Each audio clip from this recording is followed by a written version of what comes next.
Salmo 27, página 584.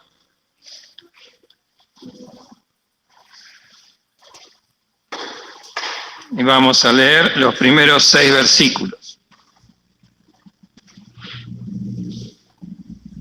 Salmo 27, Salmo de David. Dice así la palabra del Señor: Jehová es mi luz y mi salvación. ¿De quién temeré? Jehová es la fortaleza de mi vida. ¿De quién he de atemorizarme? Cuando se allegaron contra mí los malignos, mis angustiadores y mis enemigos, para comer mis carnes, ellos tropezaron y cayeron. Aunque se asiente campo contra mí, no temerá mi corazón. Aunque contra mí se levante guerra, yo en esto confío. Una cosa he demandado a Jehová, esta buscaré, que esté yo en la casa de Jehová todos los días de mi vida, para contemplar la hermosura de Jehová y para inquirir en su templo. Porque él me esconderá en su tabernáculo en el día del mal, ocultaráme en lo reservado de su pabellón, pondráme en alto sobre una roca. Y luego ensalzará mi cabeza sobre mis enemigos en derredor de mí, y yo sacrificaré en su tabernáculo sacrificios de júbilo. Cantaré y salmearé a Jehová. Señor bendiga esta palabra. Y le dejo este lugar a nuestro hermano, Pastor Balice, de la iglesia en Quilmes, deseando que el Señor nos bendiga.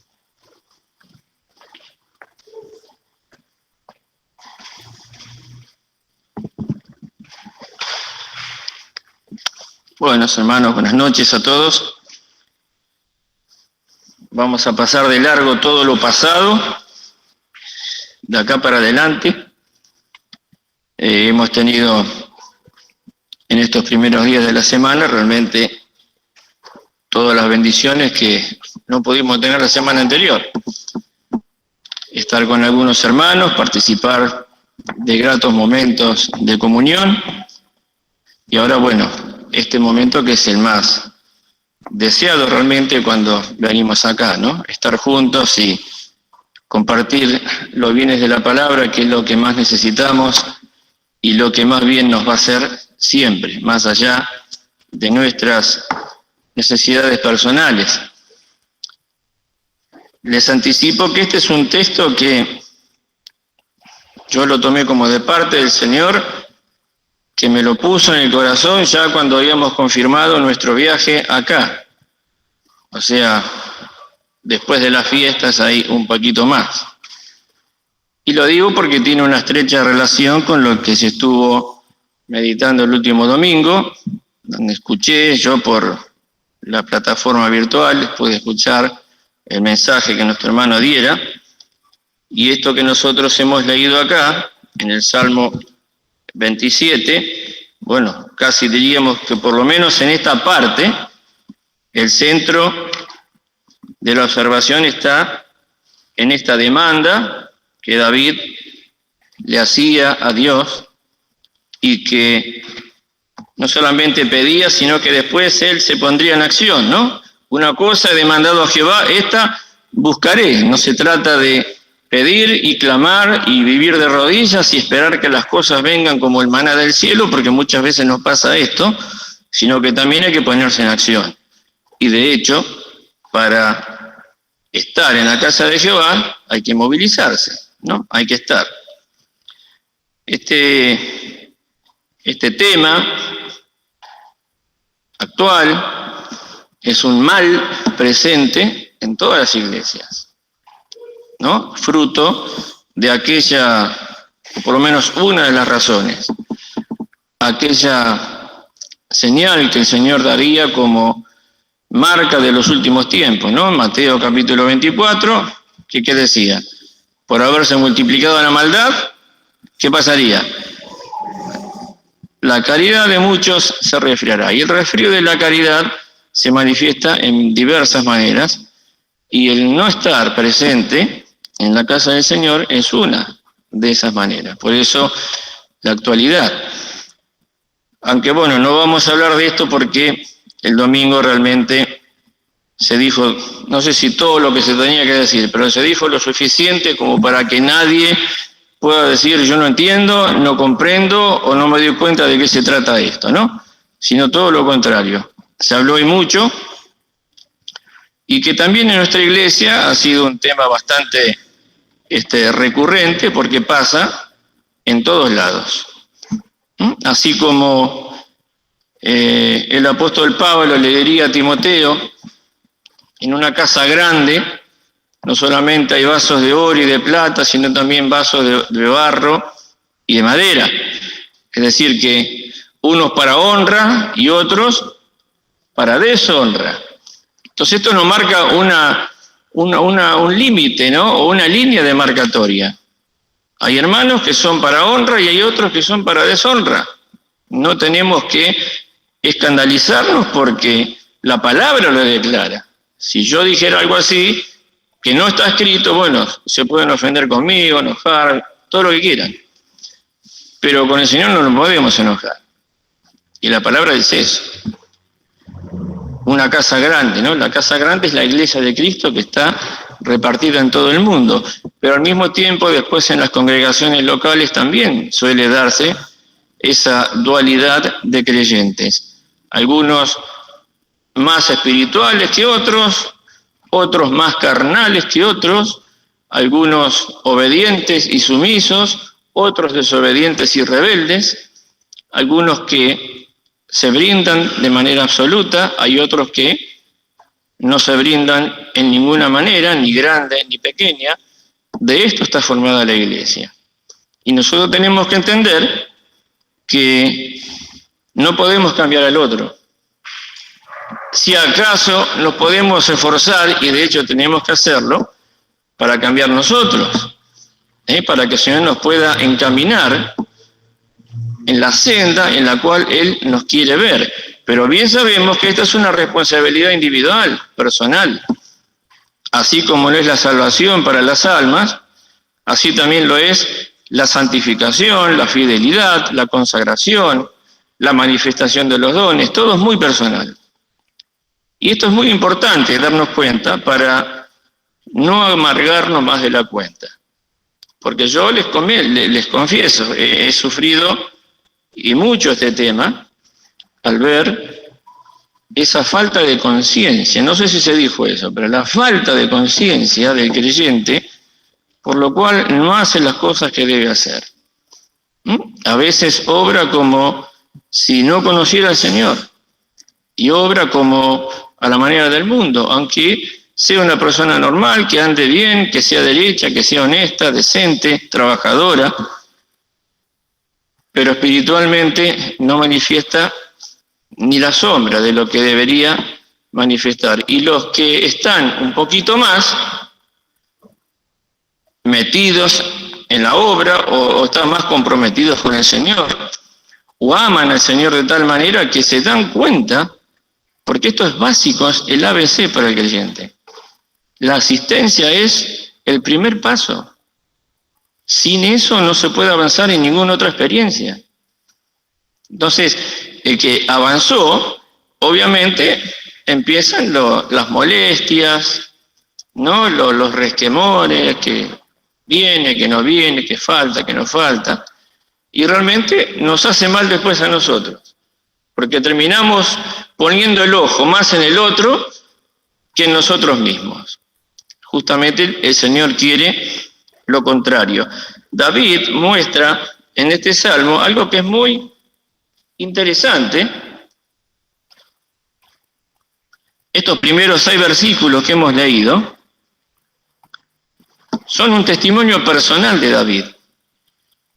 Él no hace ninguna exhortación, no da ninguna enseñanza, sí, las da, de hecho, pero no con esa intención, porque él lo que simplemente hace es dar testimonio de su experiencia personal con el Señor. Y si nosotros leemos atentamente, porque después del 7 ya empieza una oración de David, ¿no? Ya cambia un poco el rumbo del Salmo. Pero en estos primeros 6 versículos, David habla pura y exclusivamente en primera persona. Nunca menciona a otro. nunca se fija en otro, sino que se fija en él mismo. Jehová es mi luz, mi salvación, es la fortaleza de mi vida. Cuando se llegaron contra mí para comer mis carnes, aunque se asiente campo contra mí, no temerá mi corazón. Yo en esto confío, siempre en Él. Y verdaderamente nos tenemos que ocupar de nosotros mismos, por sobre todas las cosas. Aún los que somos pastores, y quizás más todavía. Porque un pastor tiene una responsabilidad que le compete solo a él, que es la de velar por la grey y apacentarla con todo lo que eso implica. Sería un tema aparte, ¿no?, para tratar. Sabiendo que un día tendrá que dar cuentas al Señor por cómo cumplió su ministerio. Entonces tiene que velar por la iglesia, pero tiene que velar por sí mismo primeramente. Es lo que Pablo le decía, ustedes lo recordarán, en Hechos capítulo 20, ¿no?, cuando llama desde Mileto a los ancianos de la iglesia en Éfeso para darle lo que se conoce como el discurso de despedida. ¿Y qué le dice? Por tanto, mirad, ¿por quién? Por vosotros mismos y por todo el rebaño, ¿no?, en que el Espíritu Santo os ha puesto por obispo. Es decir, que esta vigilancia para con uno mismo es indispensable. Es indispensable. Y lo que pide David, para lo cual él quería estar en la casa de Jehová todos los días, me lleva a esa experiencia. David estaba muy ocupado consigo mismo, su confianza estaba en Jehová, es todo un testimonio de fe, de temor, de dependencia, de confianza en el Señor. Por tanto, es que le sale esta demanda de su corazón: que esté yo en la casa de Jehová todos los días de mi vida, para contemplar la hermosura de Jehová y para inquirir en su templo. Se habló bastante, ¿no?, de para qué el creyente debe venir a la iglesia. Y sí, podríamos hablar muchísimo, pero estas dos cosas que David quiere hacer, esta experiencia que quiere mantener, casi diríamos que encierra todas las experiencias. Pensemos qué precioso y qué amplia y qué profunda es esta palabra, que quizás por conocerla, no la escudriñamos. Quisiera que esté yo en la casa de Jehová todos los días de mi vida para contemplar la hermosura de Jehová. ¿Qué es contemplar? Se los leo lo que dice el diccionario. Simple y sencillo. Pero ya este mismo hecho nos tiene que hacer examinarnos a nosotros mismos.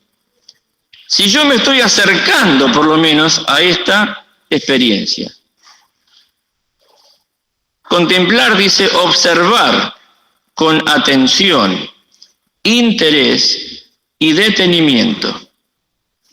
Reflexionar, serena, profunda, detenida e íntimamente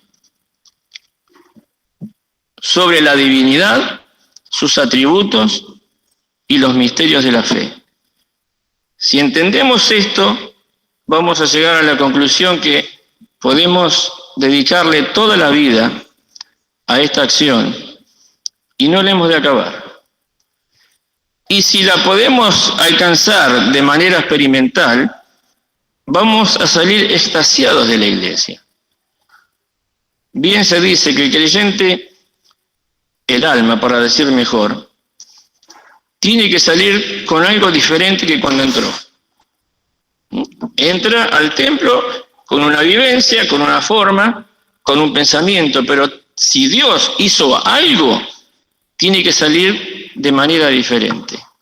Todo va evidentemente de acuerdo a la experiencia y a la necesidad, ¿no es cierto?, de cada uno. Pero bien sabemos que nuestro Dios es un Dios tan poderoso y tan misericordioso que está no solamente apto, sino que está dispuesto a atender todas y cada una de nuestras necesidades. Pero yo tengo que buscar esta experiencia. Si nosotros hacemos esto, observar con atención, con interés, sin apuro, sin ansiedad, detenidamente, serena, profundamente, no vamos a tener tiempo ni siquiera de mirar quién está sentado al lado nuestro, mucho menos qué clase de hermano es. ¿Será de los que vienen siempre? ¿Será de los que vienen de vez en cuando? ¿Será de los fieles? ¿Será de aquellos que no le importan mucho las cosas? ¿Será de aquellos que son mansos y sumisos? ¿O serán de los otros que son soberbios y tienen una respuesta áspera a flor de labio siempre? No vamos a averiguar eso, sino que nos vamos a concentrar en aquel en el cual la misma palabra por el apóstol Pablo nos dice que tenemos que poner los ojos, ¿en dónde? En el autor y en el consumador de la fe, en Jesús. Podemos decir el texto de memoria, pero al decir Jesús, ya creo que todos sabemos de qué estamos hablando. Y si hay un alma que viene por primera vez, bueno, es el Salvador. Es aquel cuyo amor lo movió de tal manera que siendo Dios, vino a este mundo a hacerse hombre. Y como hombre, cumplir con la voluntad de Dios, siendo obediente hasta la muerte, como dice Filipenses, y muerte de cruz. ¿Por qué? Porque me amó de tal manera que dio su vida por mí. Y hoy quiere que yo me acerque de esa manera a Él, que lo contemple de esa manera. Tal es la falta de memoria que muchas veces tenemos los creyentes, que el Señor mismo tuvo que instituir un ceremonial para que no nos olvidemos de Él, de su sacrificio y con Él, de su amor, de su gracia, de su misericordia. ¿O no lo dijo así? Cuando participó de la última Pascua y al mismo tiempo de la primera cena. Tomó el pan, lo partió y dijo, esto es mi cuerpo que por vosotros es partido. Haced esto, ¿en qué? En memoria de mí. Esta es mi sangre que por mucho se derrama. Haced esto en memoria de mí. No te olvides. No te olvides del precio que me salió tu salvación. No te olvides del dolor que me representó a mí, dirá el Señor. El que hoy te puedas gozar en que eres un hijo de Dios y que tienes una esperanza de vida eterna que nadie ni nada nos la podrá quitar. Entonces vemos cómo de principio a fin lo que tendríamos que hacer es eso, contemplar la hermosura del Señor, que no la terminaríamos jamás de contemplar. Porque si tomamos esta simple declaración, que es su divinidad, sus atributos, y como si esto fuera poco, los misterios de la fe, que nos involucran a todos, toda la vida podríamos estar haciendo esto. Pensaba en los pintores de todas las épocas que pretendieron saber qué imagen tenía el Señor. Y pintan cuadros, pintan un rostro X, cuando la Escritura dice poco y nada, ni del color de ojos, ni del tono de su piel, ni del largo de sus cabellos, ni su altura, ni su contextura, no dice nada. Solo podemos imaginar una cosa, que era antropológicamente o antropomórficamente perfecto, porque Dios lo hizo perfecto, y esa perfección incluye evidentemente su parte también física. Pero apenas no tenemos más noticias de estas cosas, no tenemos información. Ahora miremos la información que la Escritura nos da para contemplarlo y tratar de verlo de esa manera, cosas que hacemos poco y nada, por lo menos yo. Lo que dice el apóstol San Juan en el Apocalipsis,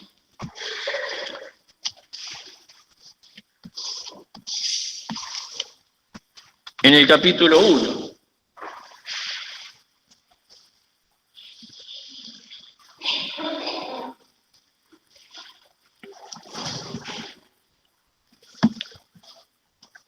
esta visión que Dios le da a Juan, su siervo, y él escribe a partir del versículo 13, ¿no? Apocalipsis 1:13, y en medio de los 7 candeleros, uno semejante al Hijo del Hombre, vestido de una ropa que llegaba hasta los pies, y ceñido por los pechos con una cinta de oro.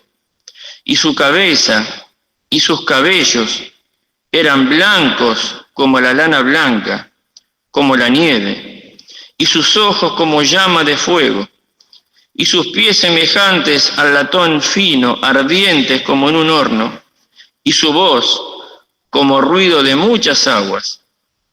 Y tenía en su diestra 7 estrellas, y de su boca salía una espada aguda de 2 filos, y su rostro era como el sol cuando resplandece en su fuerza. Tal fue la visión del apóstol que termina diciendo, y cuando yo lo vi, caí como muerto a sus pies. Esto es lo que provocó en él esta visión. ¿Qué sabemos nosotros del Señor? ¿Qué saben los pintores? ¿Qué sabe el hombre del Señor? Lo que el Señor quiere revelar de sí mismo y lo tiene a través de las Escrituras. No hay otra forma. No es para darle rienda suelta a mi imaginación y pretender querer saber más de lo que está escrito. Si con lo que está escrito ya nos supera largamente. Ojalá pudiésemos saber si cada uno leyendo esto, bueno, hacer una imagen, a ver de lo que se genera en la mente, ¿no? Cuando lee estas cosas. Sus ojos como llama de fuego, su rostro resplandeciente como el sol. ¿Qué saben los pintores? Pero Dios nos da la posibilidad de contemplar eso, de ver al Señor en esa condición. Acá, cuando nos juntamos o cuando se juntan. Porque esto es resultado de lo anterior.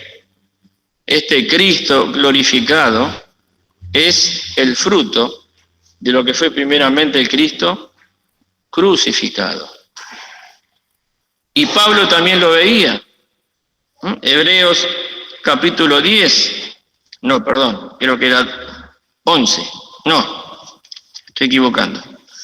Más adelante, Hebreos capítulo 2.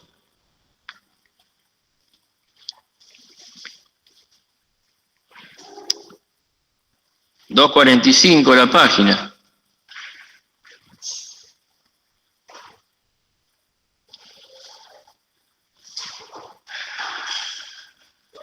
Hebreos 2, versículo 8, dice, todas las cosas sujetaste debajo de sus pies, porque en cuanto le sujetó todas las cosas, nada dejó que no sea sujeto a él.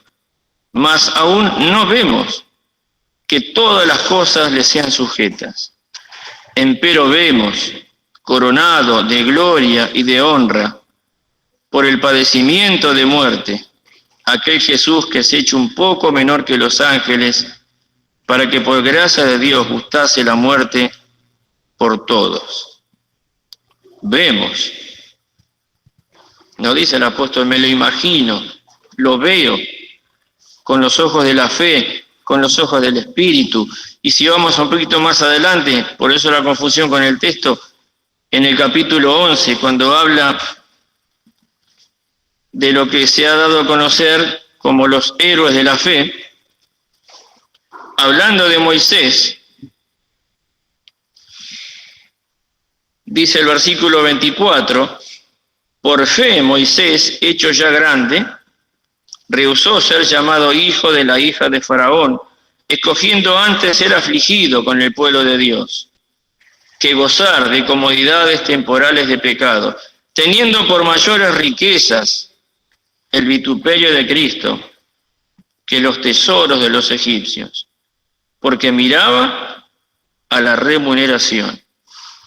Por fe dejó Egipto, no temiendo la ira del rey, porque se sostuvo como viendo al invisible.